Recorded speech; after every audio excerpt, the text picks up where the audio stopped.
भावना ही व्यक्ति के जीवन में विचारों का जन्म देती है और विचार ही व्यक्ति के जीवन में उत्थान और पतन का कारण भी बनते हैं। अगर हमारे विचार नेगेटिव होंगे तो हम निश्चित ही जीवन में कभी भी कुछ नहीं कर सकते हैं।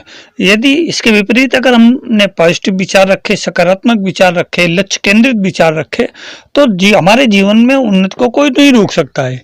एक ही वातावरण में दो लोग रहते हैं और दोनों को अलग अलग बीमारी है।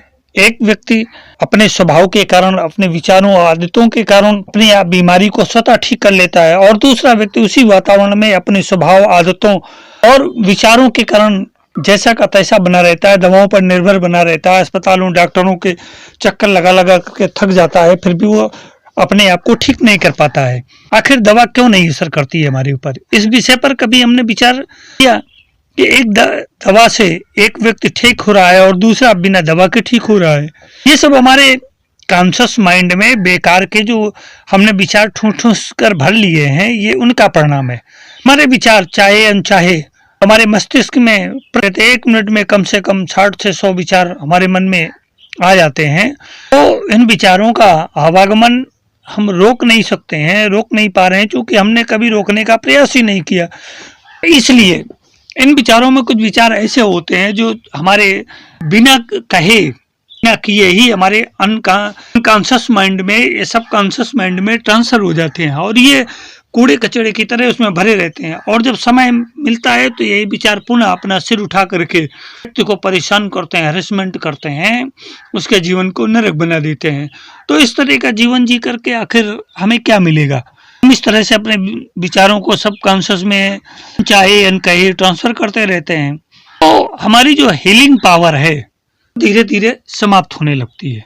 हीलिंग मतलब है भावनाएं हीलिंग पावर पर भारी पड़ जाती हैं और हीलिंग पावर माइनस में चली जाती है। भावनाओं का उभार होता है सब कॉन्शियस से, तो वो ज़्यादा प्रभावी होती हैं। इसलिए दवाओं का असर हमारे जीवन में, हमारे शरीर पर नहीं पड़ता है। दवा खा करके भी हम इसी तरह से रोगी, बेचैन और व्यथित बने रहते हैं। तो हमें कोई स्पष्ट कारण नजर नहीं आता। इसका कारण अध्यात्म जगत में, सूक्ष्म जगत में निहित है। जब तक हम सूक्ष्म जगत की स्थिति का आकलन नहीं करेंगे तब तक हमें इससे कभी भी निजात नहीं मिल सकती है। इसलिए आवश्यकता इस बात की है कि आप अपना स्वयं एप्रिसिएशन करें, मूल्यांकन करें, किसी से अपेक्षा न रखें। प्रकृति ने आपको खास कारण से इस धरती पर भेजा है, इसलिए अपनी नकारात्मक पहचान न पालें। विश्वास के धरातल को मजबूत बनाए रखें। बड़े भाग मानुष तन पावा, सुर दुर्लभ सद्ग्रंथन गावा, मानसकार तुलसी ने इसको अपने शब्दों में गाया है। आपकी कमजोर मनोदशा ही आपकी चेतन अवचेतन दोनों को प्रभावित करती है। इसलिए अपने भावनात्मक कारण, इमोशनल ट्रिगर को आपको मजबूत बनाए रखना है। जब तक आपकी इमोशनल फीलिंग्स आपकी मजबूत नहीं होंगी तब तक आप कुछ भी कर सकने में सक्षम नहीं होंगे। क्योंकि जब इमोशनल ट्रिगर आपका मजबूत होगा तो आपकी इम्यूनिटी बूस्ट होगी, और जब इम्यूनिटी बूस्ट होगी तो आपका मन स्वस्थ और चंगा रहेगा। आपके जो हार्मोनल सेक्रेशन है वो ठीक ढंग से ग्रंथियों से होता रहेगा, जिससे आपके जीवन में तमाम स्तर पर आपके शरीर को, आपके मन को और आपकी चेतना को, आपके हृदय को इसमें स्वच्छ और स्वस्थ वातावरण मिलेगा, जिससे आपका शरीर जल्दी रिकवर हो सकता है।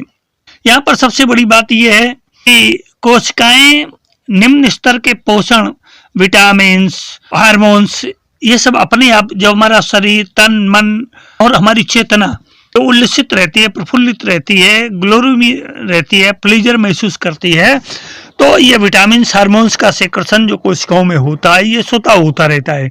अतिरिक्त लेने की जरूरत नहीं पड़ती है। तो स्वास्थ्य, विचार, लक्ष्य और जीवन कमजोर बनाने से बचाएं, अपने आप को मजबूत बनाएं, इससे बाहर निकलें।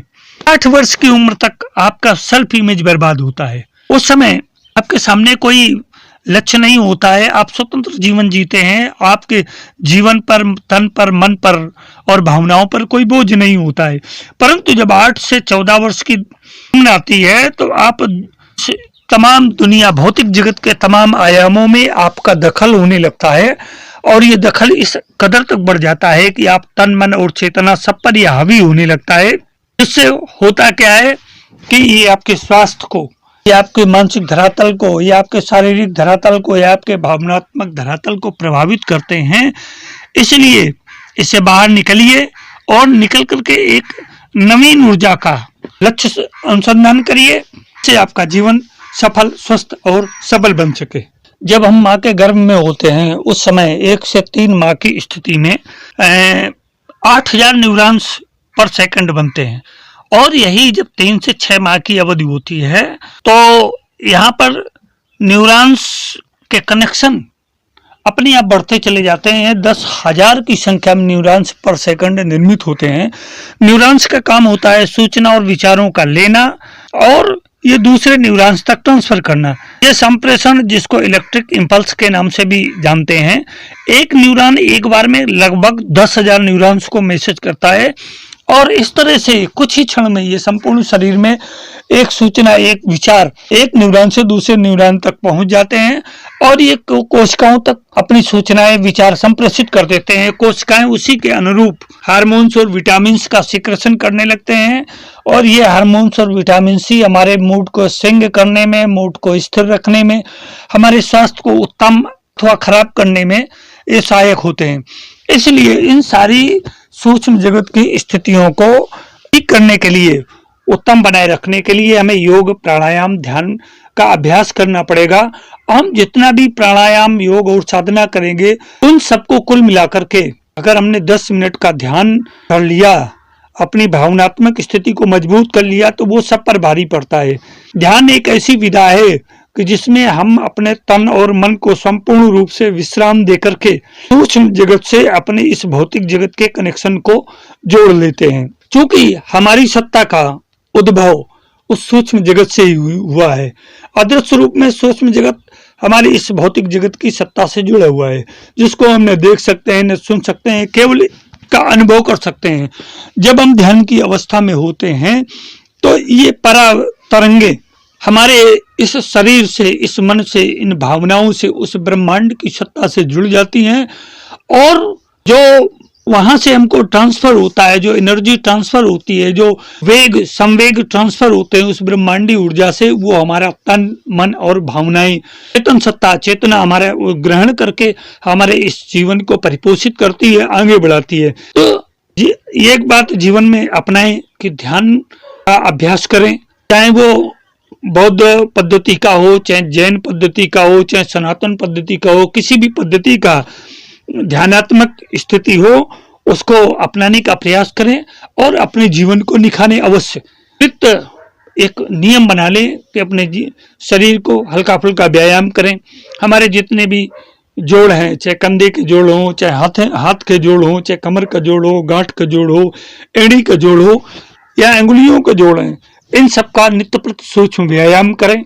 और सूक्ष्म व्यायाम करके भस्त्रिका प्राणायाम, अनुलोम विलोम प्राणायाम, कपालभाति, भ्रामरी और उद्गीत अर्थात ओंकार, इन 5 प्राणायामों का अभ्यास करें तो निश्चित रूप से आपकी दिशा दशा, वर्तमान और भविष्य दोनों संभलते चले जाएंगे। आपको करना ही पड़ेगा। अगर आप करेंगे नहीं तो आप ब्रह्मांड से उसके अनुदान, वरदान जो भी आपको मिलने हैं, उससे भी आप हाथ धो बैठेंगे। प्रातः ब्रह्म मुहूर्त में शौचादि क्रियाओं से निवृत्त होकर के किसी भी आसन में बैठ करके धरती पर बैठे तो ज्यादा उचित रहेगा। अगर नहीं बैठ सकते हैं, उम्र अधिक है, कोई कारण है शरीर में, तो आप कुर्सी पर भी बैठ सकते हैं, तख्त पर भी बैठ सकते हैं, परंतु धरती और अपने बीच में एक ऐसा आसन बिछाएं जो निगेटिव एनर्जी का अवरोध हो, जिससे वो ऊनी आसन भी हो सकता है या जूट का भी आसन हो सकता है। वहां बैठ करके अपना मेरुदंड सीधा करके शरीर को, अपने सिर को मेरुदंड की सीध में रखते हुए, कंधे खुले हुए स्थिति में आप भस्त्रिका प्राणायाम का अभ्यास करें। श्वासों को तेज गति से लें और तेज गति से छोड़ने का अभ्यास करें। इसके पश्चात कपालभाति करें। कपालभाति, पेट को अंदर ले जाएं तेजी से और फिर बाहर लाएं। जब पेट अंदर जाएगा तो श्वास हमारी बड़ी तीव्रता से बाहर निकलेगी। जब हम श्वास अंदर लेंगे, स्वतः स्फूर्त गति से श्वास चलती रहती है, तो हमारा पेट बाहर निकलेगा। फिर जब श्वास तेजी से छोड़ेंगे बाहर, तो हमारा पेट अंदर जाएगा। इस तरह से कपालभाति का प्राणायाम अभ्यास करें। कपालभाति का अभ्यास 5 मिनट तक ही करें, इससे अधिक न करें, जिससे हमारी मांसपेशियों पर, कोशिकाओं पर अत्यधिक दबाव न पड़े। जितनी आवश्यकता है उतना ही हमारे पेट को, हमारे नाभि तंत्र को, हमारे नाभि चक्र को उसका अभ्यास मिल सके। इसके पश्चात अनुलोम विलोम प्राणायाम करें।